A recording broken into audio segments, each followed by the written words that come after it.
Danes v novicah med drugim. Gripa je letos pohitela. Sevnica, invalidom prijazna občina. Znana je osebnost meseca novembra.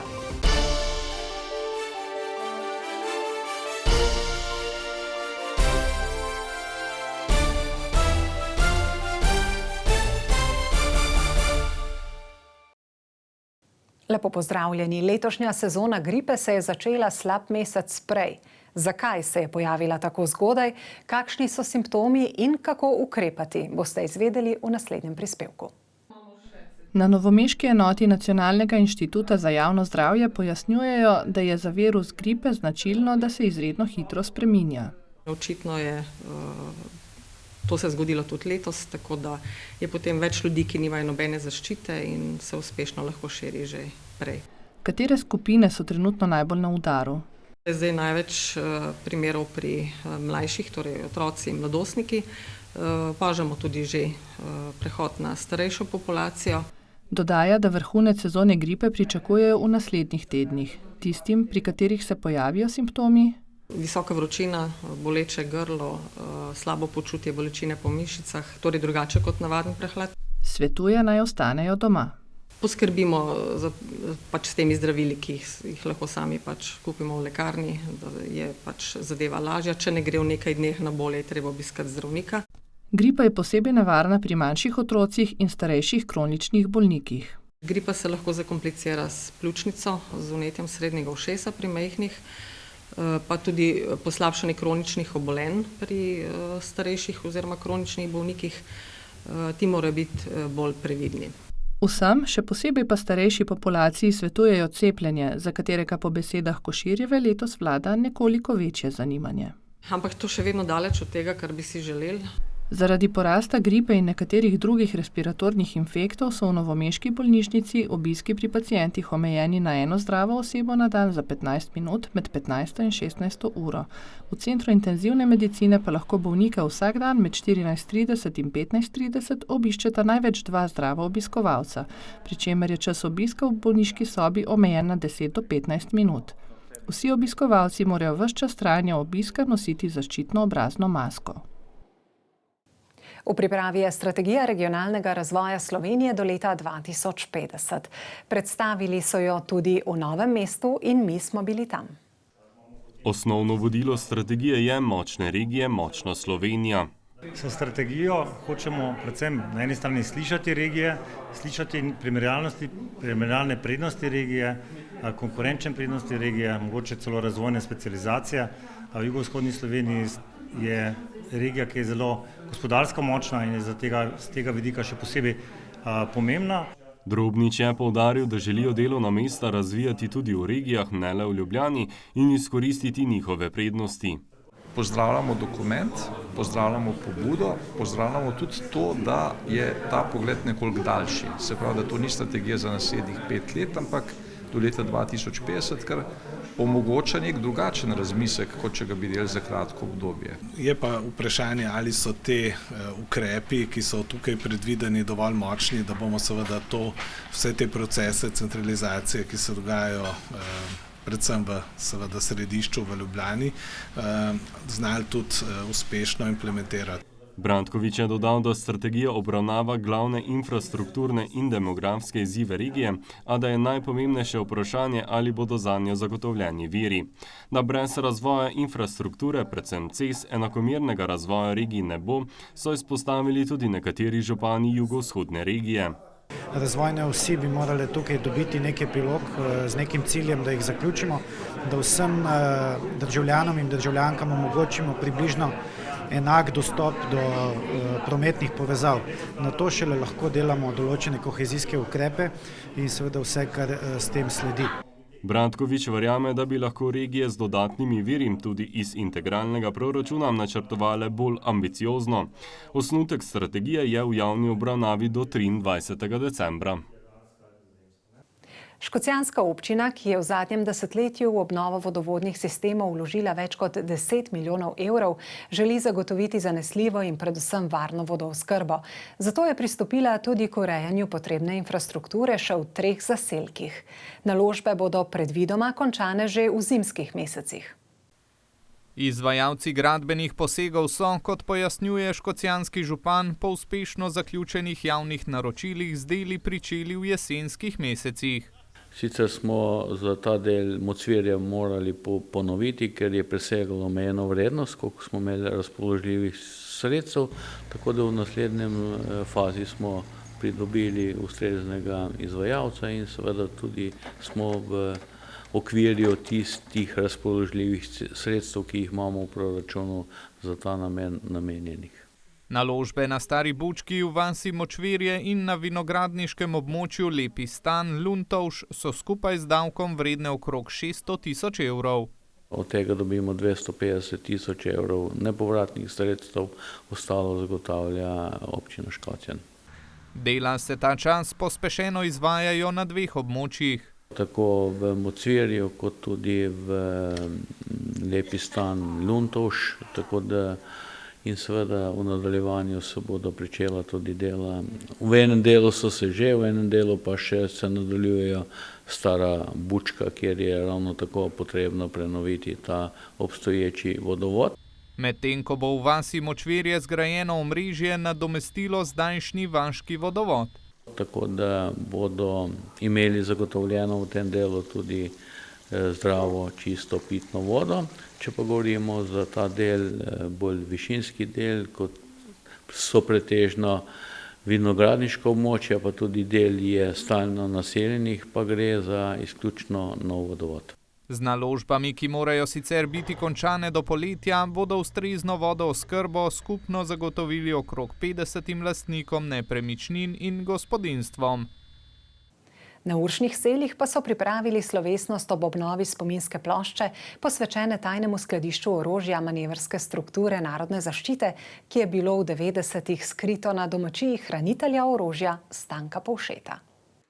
Predsednik policijsko-veteranskega društva Sever Dolenjske in Bele krajine je poudaril pomen tovrstnih dogodkov. Da te dogodke, kateri so se zgodili leta 89, 90 in pa seveda 91, kot vojna, da se obujajo ti spomini, da se dejansko osvešča ljudi. Imamo tudi predavanje po osnovnih šolah, po srednjih šolah, kjer osveščamo mladino s takratnimi dogodki. Ploščo prvič postavljeno septembra 2007 so obnovili in ponovno predali v simbolni spomin zgodovinskim dogodkom.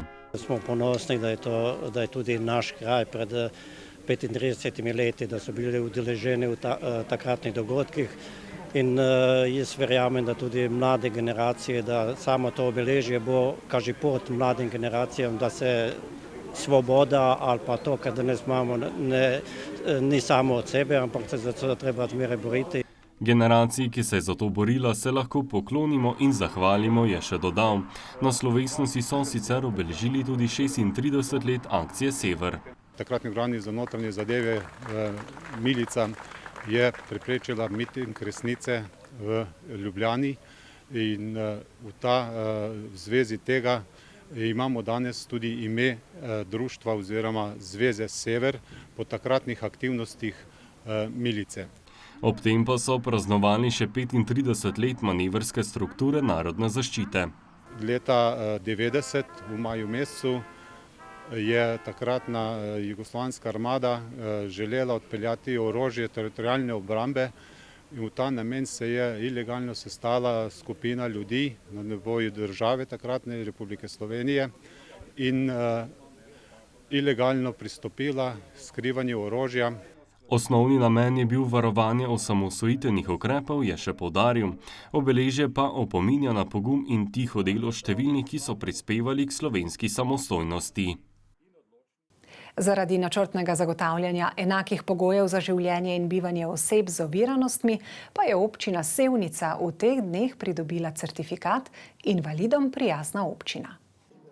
Občino je na natečaj, ki je sicer pod okriljem Zveze društev invalidov Slovenije, prijavilo Društvo invalidov Sevnica. Skupaj smo šli skozi proces, postopek, da smo preverjali naše ravnanja, naše nekako rešitve, tudi odnos na številnih področjih, ne zgolj pri infrastrukturi. Sem izredno zadovoljen zaradi tega, ker so na občini zelo dobri sogovorniki, to je eno. Drugo, kar je, moram poudariti, da so ljudje, ki poznajo tematiko invalidov in oseb s telesnimi okvarami. Tako da samo delo je bilo res težko, pa naporno, ampak z dogovarjanjem, usklajevanjem je bilo čudovito. Sevniški župan poudarja, da že več let delujejo na tem področju in da delo še ni končano. Zadovoljni smo, vendar ta certifikat ni zaključek dela, ampak je del procesa, kako spremljati, kako uveljavljati vse te ureditve, ki so ljudem z oviranostmi potrebni, da so lahko enakopravni pri svojem gibanju. Dvigalo je bilo dograjeno, to je prvo, kar je, to se moramo pohvaliti.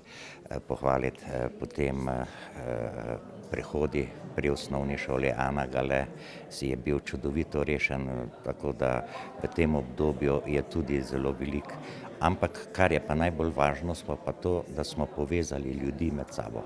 To se pravi invalidske organizacije, službe v občini Sevnica.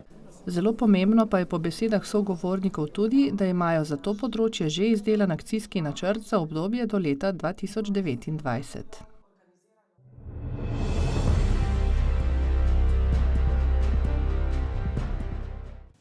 V naši medijski hiši pa je znana še ena osebnost v akciji Osebnost meseca za osebnost leta 2025.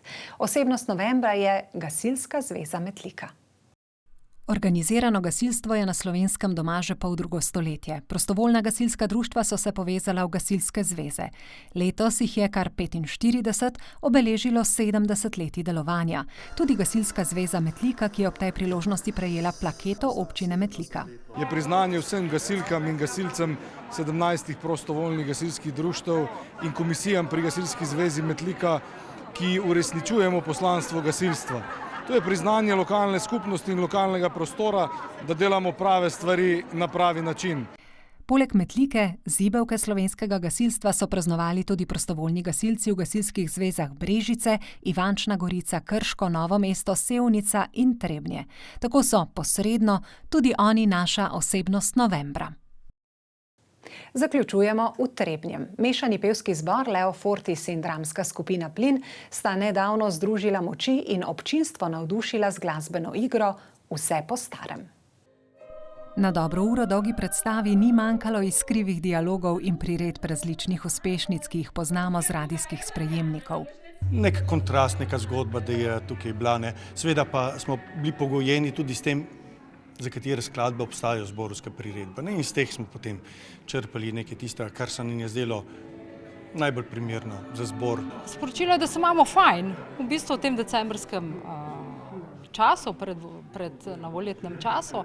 Imamo lušno, smo zopet neko lepo predstavo napravili, seveda, sicer vse po starem, ampak niti ne. Smo predstavili nekaj novega v kombinaciji petja, gledališke igre in predvsem res, da se ima publika fajn. Je pa tako zelo fajn, ker dobimo večji feedback od publike kot ponavadi, ker pač pri komediji se publika zelo nasmeji in smo v bistvu zaradi tega tudi mi veliko bolj sproščeni, je veliko lažje nastopati. Rabimo neko drugačnost in s tem sodelovanjem se je pojavila ravno ta drugačnost, s katero mislim, da smo privabili širšo ciljno skupino, hkrati pa je zadeva zanimiva tako za nas kot za njih, jaz mislim, in je ena, kako bi rekel, sinergija, dodana vrednost za vse, mislim pa tudi za publiko. Noben posameznik ni popoln, nobena družina ni popolna, vsi imamo svoje vzpone in padce. Predvsem pa je namen današnjega večera, da se vsak posameznik najde v tej zgodbi in se zna temu tudi nasmejati. In presenečenja, pesmi in smeh so napolnili vsako od obeh ponovitev, ki so jo pripravili v Trebanjskem kulturnem domu.